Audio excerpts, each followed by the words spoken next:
Қызылшадан түрлі салаттар жасауға болады. Бүгін соның бір түрін сіздерге істеп көрсететін боламын. Бұл біздің үйде сүйіп жейтін салаттардың бірі. Бәріміз осыны жақсы көреміз. Жиі осы салатты істеп тұрамыз.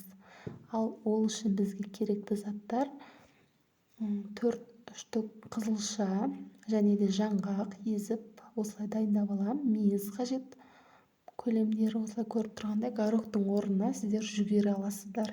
Кәдімгі жүгері, алма туралған.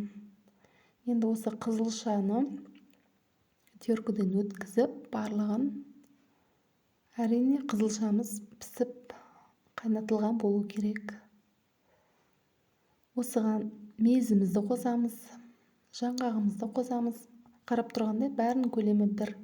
Горохты қосып жатырмын, бұның орнына жүгері қосамыз, жаңа айтқандай. Өйткені горохтың дәмі бұл салатта білінбей қалады, жүгерімен өте дәмді үйлеседі. Мен үйде артық болғаннан кейін қосып жатырмын. Енді осыларды араластырып, тұз қосып, майонездің орнына йогурт қоссаңыздар тіпті әдемі болады. Құлпынайдың дәмі шығатын йогурт қоссаңыздар, ол тіптен дәмді болады. Жүзімен үйлесіп, барлығын араластырып, мінекей салатымыз дайын. Тарелкаға салып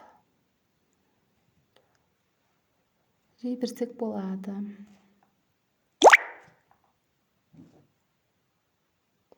Салаттың бетіне дәмдеуіштер қосып ұсынсаңыздар болады. Өте витаминге бай салат, пайдалы, қан көбейтетін салаттың бір түрі. Сіздерге горохты ұсынбаймын. Горохтың орнына жаңа айтқандай жүгері қосамыз. Егер менің видеом ұнаса, каналға тіркеліп, лайк басып кетіңіз.